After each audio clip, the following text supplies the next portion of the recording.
Welcome to ReThink You, bringing you ideas, inspiration, and motivation to start living the life you were created to live. Here is your host, author, trainer, speaker, and coach, and founder of ReThink You, Kim Levings. Well, hi, and welcome back to the ReThink You podcast.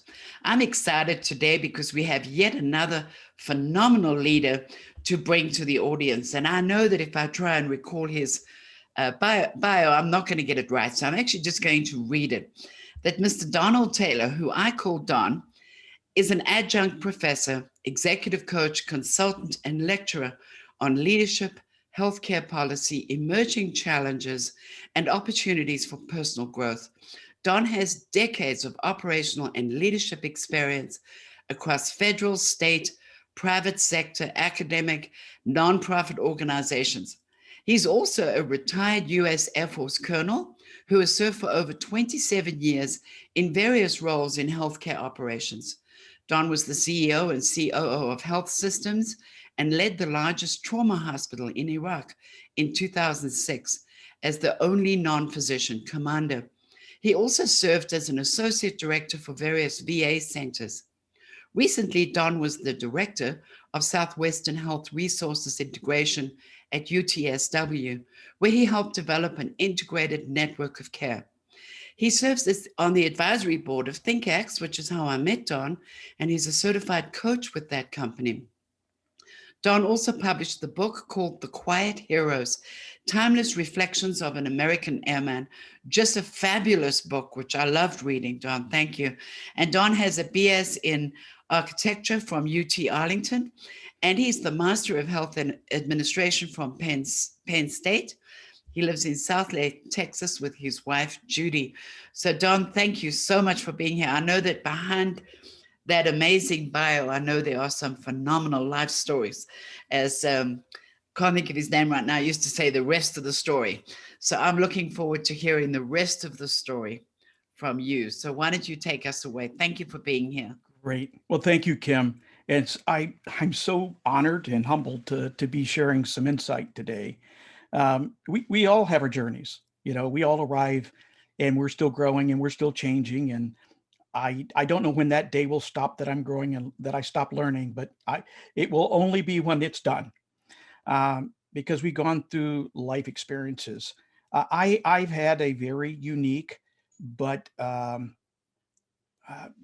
think an appropriate journey for me to understand me and understand myself a little bit better and to be where I am today in a sense of service. I was very fortunate to be raised with two parents who were very founded on principles, who were founded on faith, and who understood what hard work was about. And that was from rural Texas. Okay, let me just say, rural Texas, grew up here, and they taught me some really interesting lessons, particularly my father, who was blue collar, hard working laborer. And he would teach me some tough things at times. The first one was, who else when you're 12 years old and you mow yards, and he makes me pay Social Security and pays into my Medicare fund at 12 years old. I learned then about contribution. And then I remember my first real experience was I wanted a motorcycle at 15, and he told me to save my money, which I did, working at fast food. As soon as I had the cash to do it, I said, let's go to the dealership. He goes, no, we're going to the bank. We're going to deposit it. You're going to borrow the money, and I'm going to teach you what credit creation's about. At 14 years old, I was already had a payment book for a motorcycle I wanted. So it taught me a lot of things about life. I started college as an architect. I really thought that's one. I'm a right brain, left brain guy, very visual. I'm artistic, but I also love math. And I thought architecture was it. Well, the Air Force was my opportunity to go through school because they offered me a full scholarship. And my first assignment was in a medical research laboratory where I learned the complexities of healthcare through medical research and design of their infrastructure and buildings. I fell in love with it. I could not get any satisfaction designing what I call typical buildings. So I went into healthcare, and from then on, I started designing them. After 10 years of designing and interviewing senior leadership in healthcare internationally, as I oversaw healthcare facility development, particularly in the Far East. I then wanted to understand, well, wait a minute, I need to know how they are operated. So that's when I decided to get my master's in healthcare administration and health policy. And it just took me into the next level of leadership in healthcare, and then becoming a leader in strategy and design and infrastructure. And then it pivoted to service. And then I learned what leadership was about when you serve something greater than yourself. And healthcare to me was healthcare in the military was two levels of service. I get to serve the nation, and I get to serve the people who serve the nation. And that really created where I am today, and this journey that I'm on today, still trying to find a way to contribute after retirement and after the other kind of called full-time gigs, where I'm now doing things I enjoy. Very nice. That's a wonderful story, Don. And it reminded me somewhat of my own father, who taught us some great lessons about life at a young age. And I think that it always tees people up for successful living.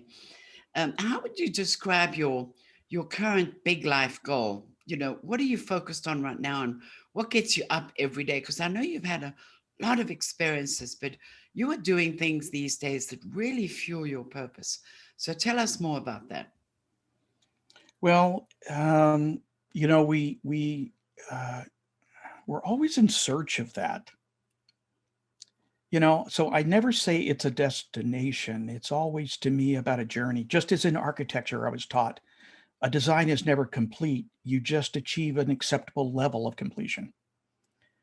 So my journey in purpose is a journey that will never end. It will just adapt. And I have to find satisfaction with where I am on that journey today. I know my why statement right now, and that kind of fuels me, and I discovered it through teaching and some of the coaching that I do, is that I help others find their passion in life and then help them take that passion to serve a greater good. And because some people find it, but they can't put it in the right place because they still don't have that fulfillment. And too many people get locked in a selfish versus a selfless environment with their passion, and they lose sight of what success really is. So my purpose is really to help others find that purpose, particularly in the world of healthcare, because I understand that industry and I understand how we have failed so many people in what is intended to be a service to others, the most vulnerable of our population, and we aren't there. We're just not there as an industry. Healthcare is focused on serving those who are sick. We probably need to help people choose health early in their lives, so that healthcare isn't the only solution.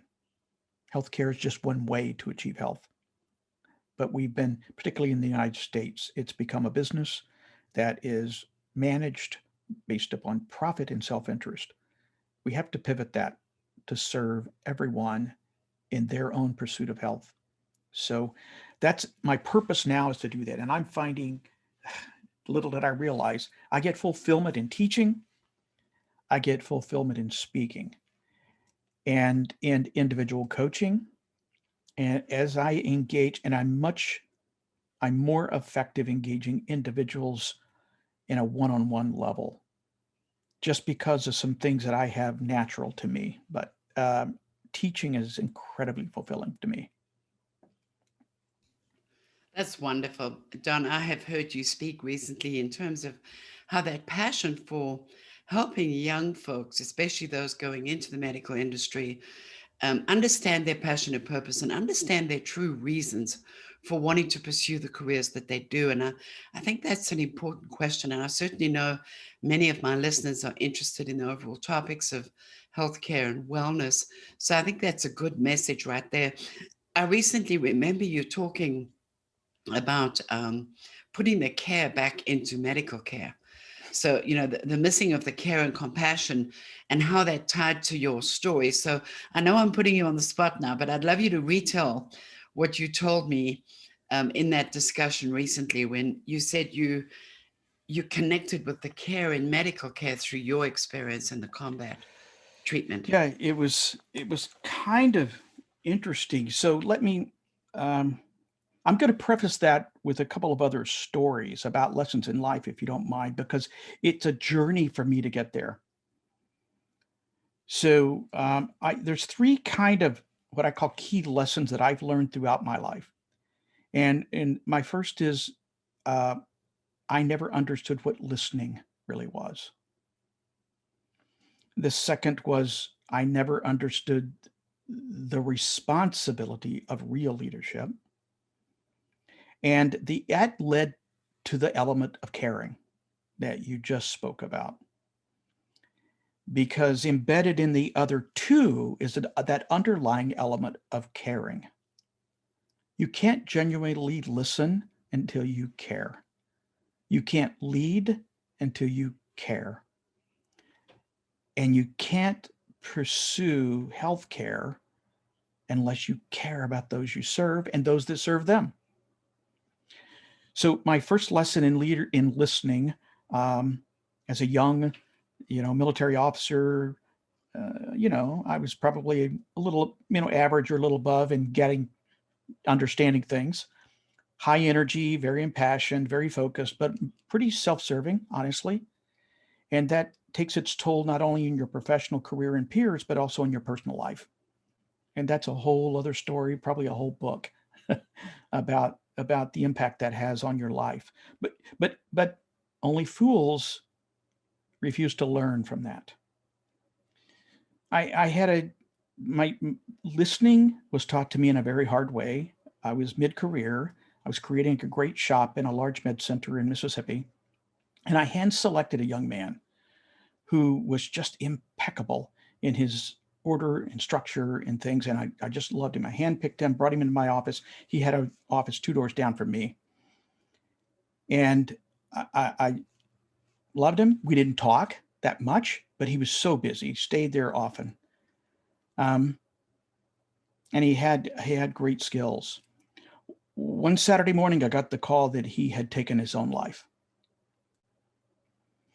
And my boss, who was a great mentor of mine, a pediatrician, Brigadier General, brought me in and said, Don, we're going to have to look into this because something happened. Well, we went through everything, and I was accused of working him to death by some of my peers because my perception was I drove people to the edge, a perception of others.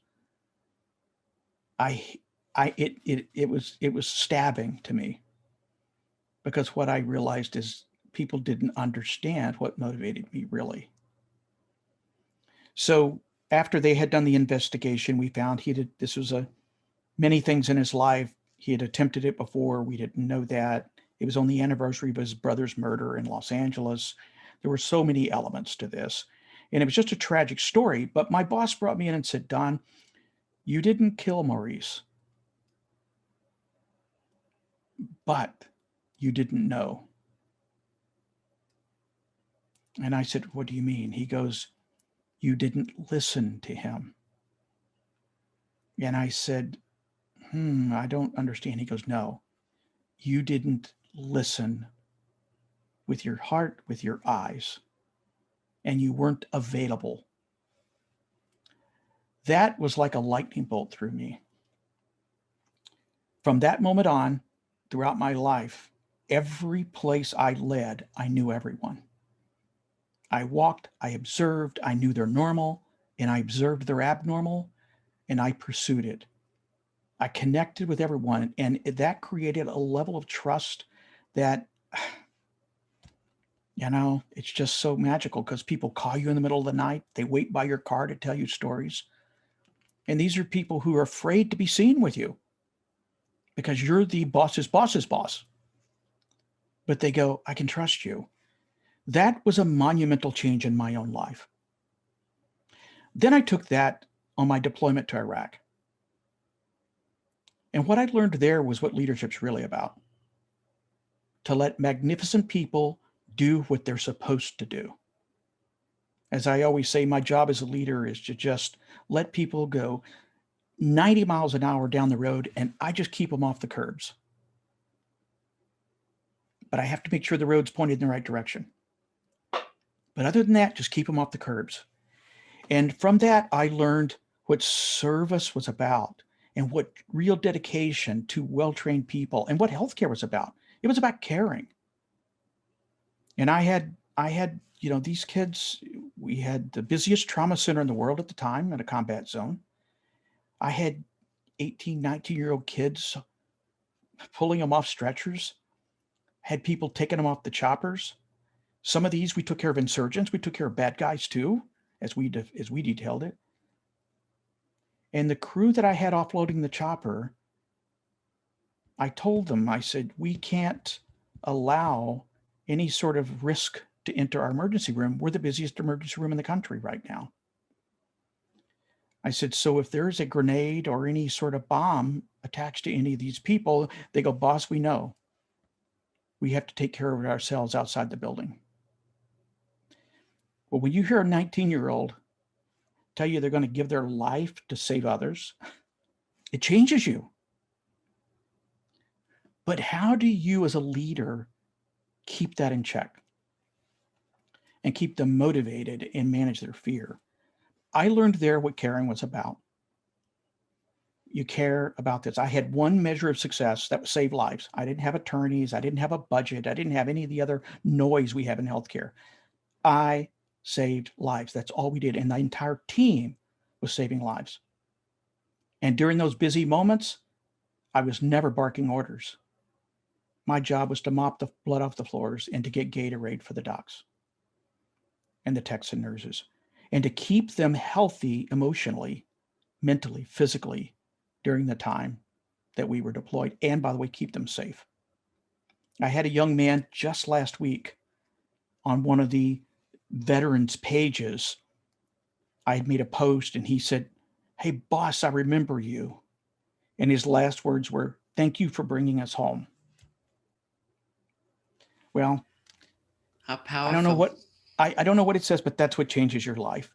That's what I learned caring.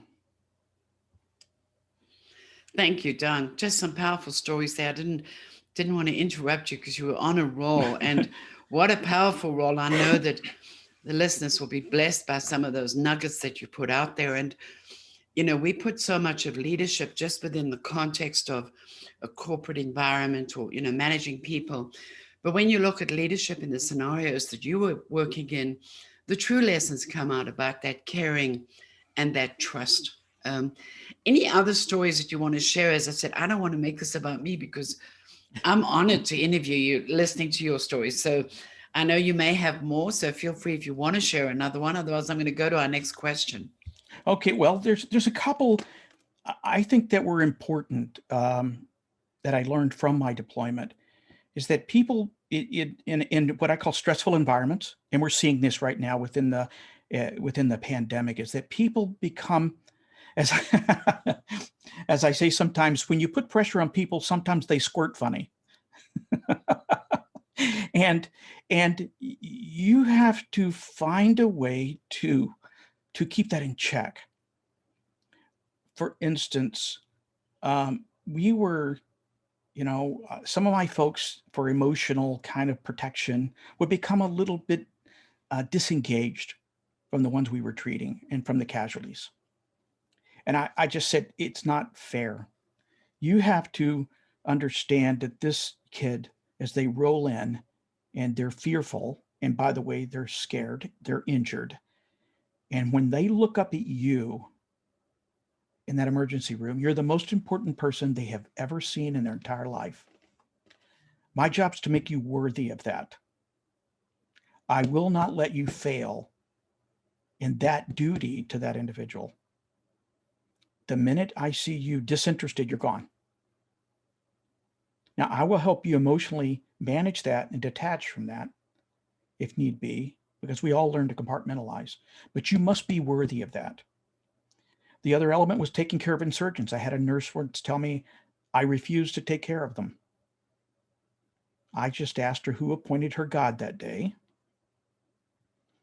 and said, if they land on our helipad, they're a life we will save.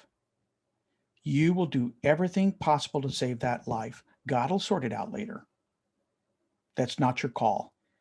I said, and the other part of this is that I will not allow you 10 years from now to look in the mirror and go, my God, what did I do? You will leave here proud. You will leave here knowing you did everything possible and you always did the right thing. That's my duty as a leader.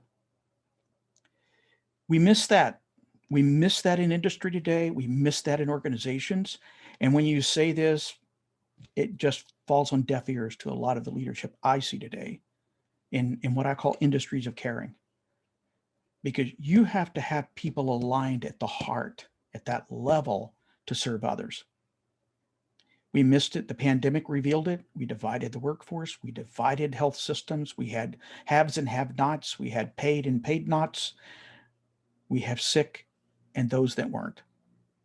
And what I call the truth always reveals itself, and the truth and the values of our systems have been revealed. How we navigate out of this will frankly prove what kind of leadership we have. And I believe the future leadership in healthcare has to be different than it was before the pandemic. Absolutely. I think that's a very wise observation, because I think many of people have said, besides just healthcare, but in life in general, the situation that's resulted from the COVID pandemic has definitely revealed problems. And I've said this to individuals, that there are problems that they have within their own psyche that they've kept well hidden. And when we have life stress and pressure, it shows itself. And that's what COVID did. So it's interesting and very informative to hear you say that about the healthcare system. I'm sure many people would agree. And Don, as we've gone through this, as I said, I just love listening to you talk. And I know that not all of us stay on a steady path through life. Sometimes we get off track. And sometimes we get stuck in places where we can't see the forest for the trees, and we get off track.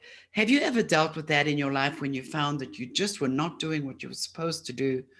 And tell us about how you got yourself back on track and back aligned to your purpose.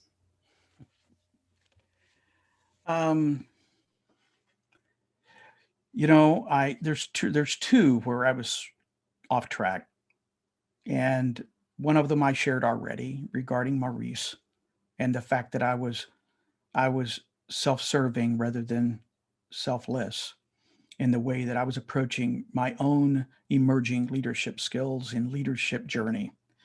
And it come at a price, and I would say on the personal side, it did. There was challenges with the family that manifested itself many years later. But one of the most difficult times was after I retired.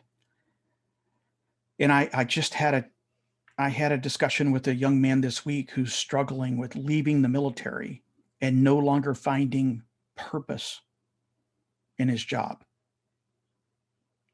because the things he said they value are meaningless. And he said, I'm really struggling with finding that cause, that purpose that I had in the military. I said, well, we all are there. We all struggle with that. So right after retirement, I needed a little escape from healthcare because I retired right after my Iraq experience. They wanted me to stay in. They wanted me to do higher level jobs. They wanted me to do promotions, get a promotion. And I just said no. I was done. So I opted to retire. I took a job with an engineering company. I'm an architect as an undergrad. I took a job as an engineer at an engineering company, and it was a small company, and they made me president of the company in 3 months. It was interesting. I grew it from 12 to almost 40 million in 3 years in revenue. But I learned a few things. I learned, first of all, my heart's not into engineering. And I trusted everyone, and I learned you cannot trust everyone because your values and their values may not be alike. And I come from an environment where you trust people with your lives to a place where I couldn't trust people with a $5 bill. And it took a while. It took some hard lessons for, contracts that were never frankly provided, or that were dishonored, agreements that just didn't happen. And it was kind of brutal, but I didn't know quite how to escape it because I was still trapped in this world of a decent income, but in a job I couldn't stand, working for people that I didn't respect. So my remedy for that, I didn't realize it at the time, was I hired this lady to come in and teach sales training to the engineers. Her name was Judy. She had been referenced to me by my sister-in-law who had heard her speak. And so I read her first book called Selling in a Skirt. And I thought, oh, great, a feminist. That's all I need in a military engineering company. But when I read the book, I laughed. I was intrigued. So I brought her in and she started doing sales training. She did an assessment of the company. And the first debrief of the assessment, she said, people here love you, but you need to be careful because you're being used. That's some powerful insight right there. And I want to remind the listeners that our previous episode was your wonderful wife, Judy Hoberman. So people have heard their story. So I love how you're bringing her name in. And it's the first time I'm hearing the story of how you guys met. So please continue. But I had to just acknowledge that. You're right. Judy's book is wonderful. Well, I ended up, after a few months, I said, I think I need to fire you so we can date. And she says, how about you let my contract terminate? And then in her typical Long Island, New York style, say, and you better make it worth my while, buddy. And so we married a year later.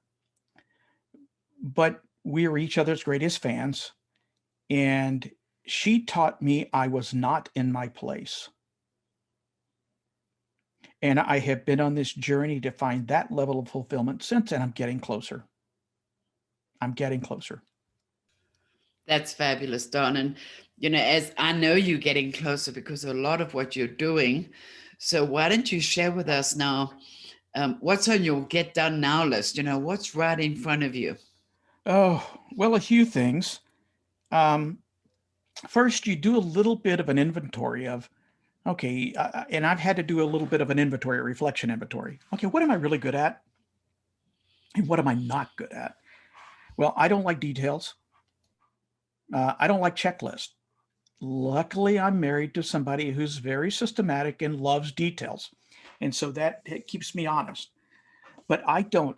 I because of that weirdness of my background, I'm very visual and visionary in the way I see things. It's like when an architect says, I'm going to plan a building, they see the building before they ever start the design. And all you do is color things in. So I see life and I see processes and I see my work and my role as I create the coloring book and somebody else has to color the pictures. I don't have the patience to color the pictures because I'm already off to the next coloring book. And so I'm very visual in the way I see things, but I'm very passionate about the way I sell it. And I can sell my own creation. I can't sell pencils for anybody else, but I can sell my ideals and my beliefs. And that I'm comfortable with. So there's where I am today, because I found my platform is teaching people entering healthcare. That's my platform. I sell them on caring. I sell them on the reality of health. I sell them on the challenges we have in healthcare. And by the way, they're buying it. They're buying in. Matter of fact, they want more. So that's led me to an initiative I'm working on now to teach and to offer a program for students to reflect, find purpose, change the way they look in social media, change their presence, change their narrative, change their mind, change their thinking so that they become of value to a healthcare future that's different than it is today. And I'm working on that now as a program to launch. And then from that, I'll go into coaching, into some other advanced stuff, but I'm enjoying that. The teaching, I have to teach. I have to have a class. I have to have teaching. I can't, there's no way, it's part of me now. And I love it. The other is speaking. I'm getting more and more speaking invites to now share my lessons embedded with my own unique history about what's the future of healthcare and how should we think. And that is getting more traction. I've just gotten 3 more offers to do keynotes in the next few months. And I'm wanting to do more of that to change hearts and minds about caring for others. Unfortunately, my audience is mid-levels and emerging leaders. It's not existing leaders. The existing leaders, I make them uncomfortable. So I'm finding that's what I'm doing. That's what I'm trying to achieve. And it's my get done now is to get this program built and to find more teaching opportunities. That's fabulous, Don. And, I know that I was going to come back around to speak about your gifts and talents and your strengths, but you've labeled them in this narrative. And I love it. When you're saying how you love building the structure, you're a builder, not a maintainer as much. You'll build and move on. And I think that you're fulfilling a need, which is so important to our young people today. And I know you and I've had some discussions about that in terms of helping them understand the lessons that we had to learn the hard way and trying to help people set up for successful life at the beginning. So, as we wrap this up, Don, what would you like the listeners at ReThink You, they hear lots of people's stories, but what would you love them to remember about you specifically when they finish listening? What are they going to walk away with today? Well, a couple of things. First of all, life is really about constant learning. Please allow yourself to constantly learn and to make mistakes and stumble. You can't, nothing is a dead end. There will always be a divide at the end of the road. There will always be a choice. So take it and then relish the next experience, but never ever feel that you're trapped or that it's terminal in any way, because you're always learning and growing. The other is about look for opportunity.